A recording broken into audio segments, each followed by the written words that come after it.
Assalamualaikum warahmatullahi wabarakatuh. Alhamdulillahi rabbil alamin, wassalatu wassalamu ala asyrafil anbiya'i wal mursalin, sayyidina wa maulana Muhammad wa ala alihi wa sahbihi ajma'in. Bismillah, ma sya Allah, la yasukul khaira illa Allah. Bismillah, ma sya Allah, la yasrifu su'a illa Allah. Bismillah, ma sya Allah, ma kana min ni'matin famin Allah. Bismillah, ma sya Allah, la hawla wa la quwwata illa billahil aliyil azim. Muslimin muslimat yang dirahmati Allah, alhamdulillah, pada petang yang berbahagia, pada hari yang penuh kebahagiaan ini, hari Jumaat, insya-Allah kita akan mengambil beberapa minit untuk kita melihat satu surah yang tidak berasingan bila disebut hari Jumaat, iaitu surah Al-Kahfi. Di dalam surah Al-Kahfi banyak perbendaharaan ilmu, pedoman, bimbingan dan perkara-perkara yang baik untuk kita ambil. Surah Al-Kahfi mungkin telah dibaca, telah dipelajari, telah ditekuni sekian namanya sebelum ini. Namun pada petang yang berbahagia ini, saya hanya memfokuskan, meneliti, mengajak tuan-tuan muslimin muslimat untuk mentadabbur surah Al-Kahfi ini dari sudut kependidikan. Maka saya temakan pengisian kita pada petang ini, iaitu surah Al-Kahfi, satu tadabbur edukasi. Muslimin muslimat yang dirahmati Allah, menyebut tentang pendidikan, asas utamanya ialah ilmu. Dalam Islam, agama kita yang kita sayangi ini amat menitik beratkan permasalahan ilmu, pemerolehan ilmu dan juga penggunaan ilmu.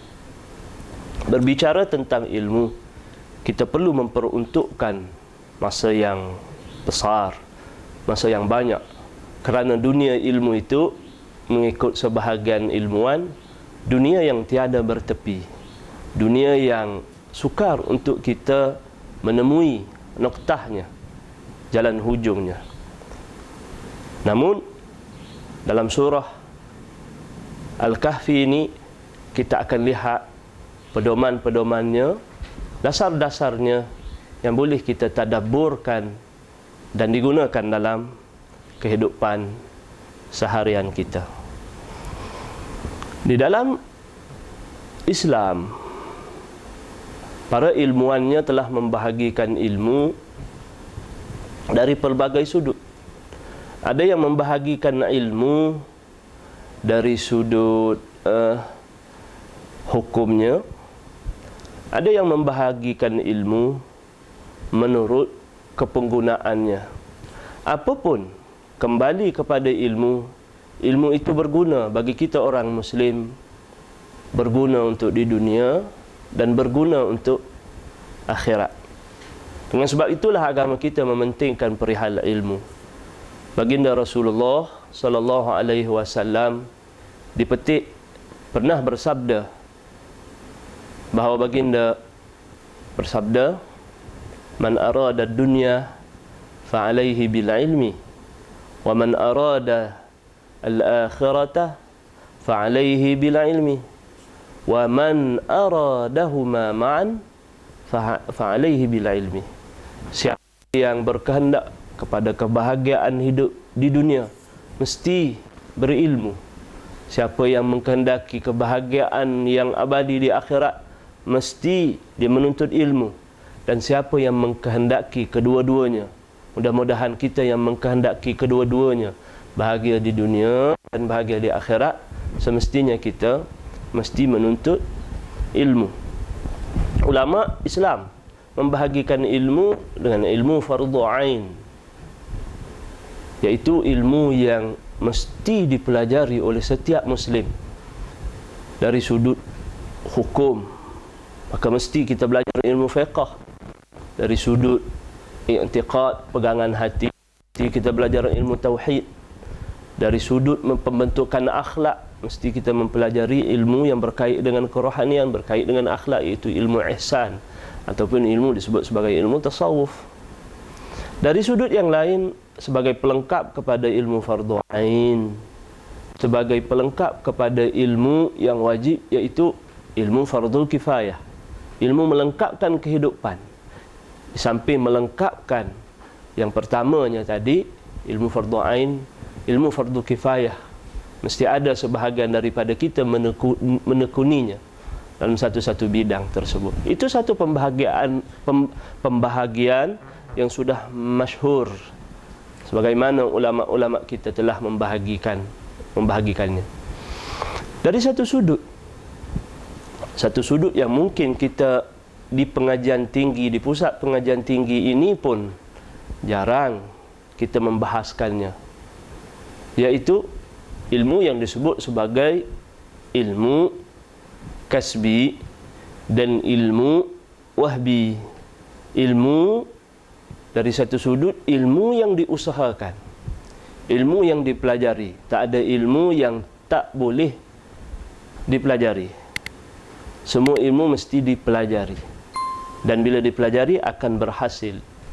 Ilmu mesti dipelajari dengan sumber-sumbernya, dengan cara-caranya yang tertentu, kerana ilmu itu perlu dipelajari. Al-ilmu bit-ta'allum, kata baginda Nabi SAW, ilmu itu mesti dipelajari, mesti diusahakan, mesti ditekuni, mesti dicari, walaupun jauh, dekat dan sebagainya, walaupun sukar, walaupun mudah. Ini pembahagian yang pertama. Masyhur kita di pusat pengajian tinggi ini, memang kita terdedah dengan ilmu yang pertama. Ada penyelidikannya, ada penulisan hasil penyelidikannya, ada pembentangannya, ada yang dipatenkan, ada yang dimodulkan, dikonsepkan dan sebagainya. Hasil daripada penemuan kita setelah kita mencari, kita menyelidik, kita mengkaji. Adapun berdasarkan surah Al-Kahfi, ada satu sudut lagi yang perlu kita fahami, iaitu ilmu yang datang anugerah langsung dari Allah kepada hamba-hamba yang terpilih. Sebagaimana yang disebutkan di dalam ayat 65, Allah Subhanahu wa taala berfirman, "Fawajada 'abdan min 'ibadina atainahu rahmatan min 'indina wa 'allamnahu min ladunna 'ilma." Ada dari kalangan hamba kami, hamba dari kalangan hamba-hamba kami itu diberikan rahmat, diberikan anugerah oleh Allah Subhanahu wa taala, yang dalam bentuk, dalam ayat 65 ini kita dapati Allah Ta'ala wa'allamnahu, Allah Ta'ala berfirman, kami mengajarnya langsung min ladunna ilma, mengajarnya langsung dari sisi kami. Ini berlaku kepada Nabi Allah Khidir. Kalau kita buka kitab-kitab tafsir, ayat ini bila disebut abdan, itu ditujukan kepada Nabi Allah Khidir alaihi salam, yang mana Nabi Allah Khidir menerima perkhabaran langsung tanpa perantara. Dalam dunia kajian sejarah, memang Khidir itu adalah sosok yang misteri. Kita tidak tahu siapa gurunya, siapakah yang berada di sekelilingnya. Namun dia adalah sosok yang hebat, satu figure, personality yang hebat, yang dalam kisah di antara beliau dengan Nabi Allah Musa nampak tertonjol kelebihannya dari sudut keilmuan. Ini sebagai dalil satu figur dalam Al-Quran, dan sebagai mensabitkan, menetapkan adanya satu sudut ilmu yang disebut sebagai ilmu wahbi, ataupun secara spesifik berdasarkan ayat 65 ini disebut sebagai ilmu ladunni. Akan tetapi apabila disebut ilmu ladunni, ramai di antara kita mendakwa-dakwa, ramai yang mendakwa menerima ilmu langsung, tapi hasilnya kita lihat membawa fitnah dalam beragama. Sedangkan ulama telah memberi garis panduan yang benar, garis panduan yang untuk mengetahui keaslian ilmu ladunni yang diperolehi. Salah satunya ialah ilmu ladunni itu adalah meneguhkan ilmu fardhu ain, meneguhkan ilmu syariat, meneguhkan pemahaman beragama, bukan perkhabaran-perkhabaran pelik yang boleh membawa fitnah ke dalam agama. Dalam dunia pengajian tinggi, memang kita terpengaruh dengan kajian keilmuan secara empirikal. Sebahagian kita sukar untuk menerima kehadiran ilmu ini. Namun dalam Islam, kehadiran ilmu ini mesti dihormati. Untuk apa? Salah satunya untuk melahirkan jiwa yang tunduk, jiwa yang merendah diri. Adanya ilmuwan yang makin bertambah ilmunya, dia makin sedar bahawa dia masih berada di aras yang rendah. Dia masih sedar bahawa ilmu dia itu belum mantap.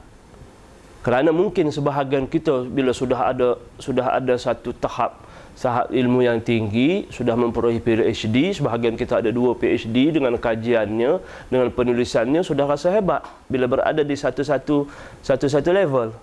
Tapi bagi orang yang menyadari kehadiran ilmu ini, dia akan menjadikan jiwanya makin tawadhu', jiwanya makin merendah diri, menghormati ilmu-ilmu, menghormati pandangan-pandangan, menghormati idea-idea, tidak memperlekehkan orang, dan akan terbit jiwa-jiwa yang sedar, jiwa-jiwa yang seumpama ulama-ulama Islam yang terdahulu. Maka di sini ilmu yang disebut sebagai pembahagiannya dalam surah Al-Kahfi ini kita serahkan kepada Allah. Bagi siapa yang dia kehendaki untuk dilangsungkan pemberian ilmu itu tanpa berguru dan sebagainya, itu bukan sukar bagi Allah. Dalam komuniti kita, dalam hidup bermasyarakat kita sudah ada bukti. Sebahagian kita memahiri satu-satu ilmu itu dengan belajar. Belajar di sekolah menengah, belajar di maktab, belajar di universiti, sehingga dapat sijil kita memahiri satu-satu ilmu. Tidakkah kita ingat di kalangan kita rakyat Malaysia ada beberapa manusia, insan-insan yang terpilih pada umurnya 5 tahun, kejeniusannya terlalu tinggi, tak belajar, tidak membuat latihan, tapi boleh menyelesaikan ilmu-ilmu ataupun mata-mata pelajaran, yang mana kita telah saksikan seorang budak yang satu ketika dulu umurnya 5 tahun boleh menyelesaikan masalah matematik yang sedang dipelajari oleh seorang pelajar di tahun 4 universiti awam. Ini sebagai satu contoh kehadiran ilmu pembahagian, pengurniaan langsung dari Allah Subhanahu wa taala kepada hamba-hamba yang terpilih. Adapun kita dalam lapangan yang norma yang biasa, kita berusahalah dalam track yang pertama, berusaha memperoleh ilmu, belajar sehari demi sehari, sehari demi sehari, yang akhirnya membawa kita menjadi manusia yang tunduk, manusia yang rendah diri, dan kita menghormati, dan kita perlu mengiktiraf kalau ada di sekeliling kita orang-orang yang dianugerah langsung ilmunya dari Allah Subhanahu wa taala, itu adalah kurniaan ilahi yang amat tinggi. Aqulu qawli astaghfirullah. Assalamualaikum warahmatullahi wabarakatuh.